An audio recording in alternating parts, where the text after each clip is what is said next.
What's going on, guys? Zestran here, back again with another gaming news video. So it recently came out within the past week or so that AT&T, which is the owner of Warner Media, which owns Warner Brothers and all that stuff, I don't know, it's a huge conglomerate basically, but they're looking to sell the gaming division, which is WB Interactive.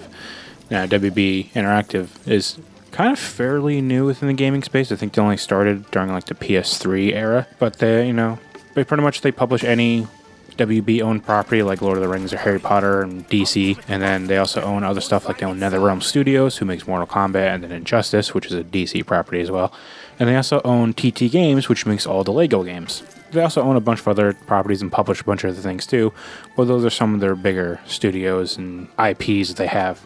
So I'm not sure what this could mean for those franchises and licenses and anything that's actively in development right now. They have to be working on something, but everyone's been theorizing about what Rocksteady, who made the Arkham games, everyone's theorizing what they have been making since Arkham Knight, which came out in 2015, and they have been radio silent since. So if this sale were to happen, would their current game be canceled?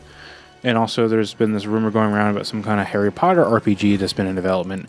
Would that also get canceled if the sale was to happen? Also, what would happen to the Lego games and the various licenses that they're able to obtain? So one theory, of course, is that another publisher buys them, like an Activision, an EA, a THQ Nordic who buys everything. Even a first party like Sony, Nintendo, or Microsoft, which I don't really want a first party to buy them, but I'll get into that in a minute. Another publisher buys them, and Warner Brothers could just license out their IP to those people still, and so the same developers can keep working on whatever project they're working on. So NetherRealm could keep working on Injustice, and Rocksteady could work on another Batman game or whatever they're working on, and whoever's making Harry Potter could make that Harry Potter game. They can make more Lord of the Rings games, which there is one in development, actually. There's a Lord of the Rings Gollum game coming out, I think it's called, or I think that's what it's about. So I don't really want a first party, being Sony, Microsoft, or Nintendo, to buy them, because as important as exclusives are and how cool they can be, it sucks when something that was available on everything only becomes available on one thing.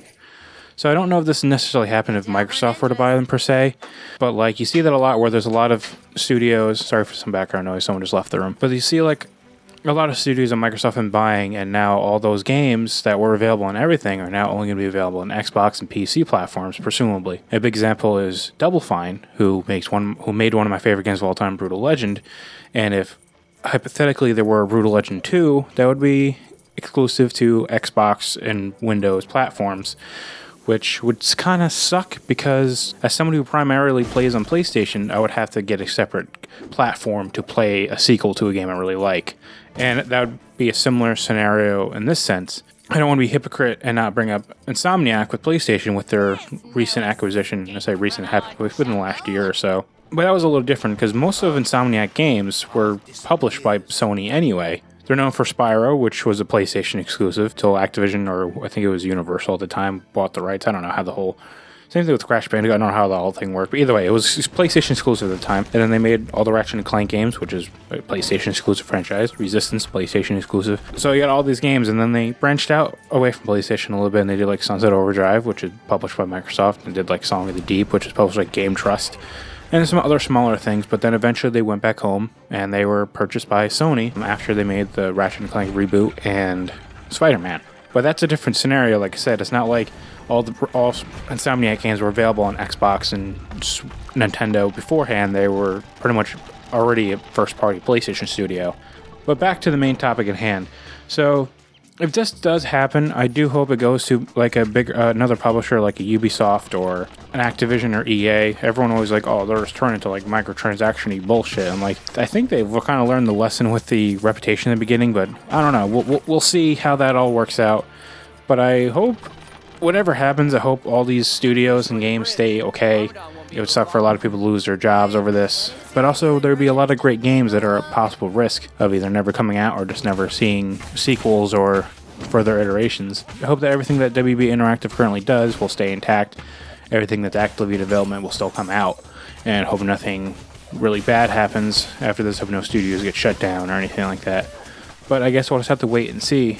I personally just hope that they just keep them around, like the WB doesn't sell them, or AT&T, I guess, who owns the big conglomerate. I don't know how it works. But anyway, that's all I have for this video. Thank you guys for watching. Make sure you like, comment, share, and subscribe. I haven't said that in a while. And I'll see you guys next time.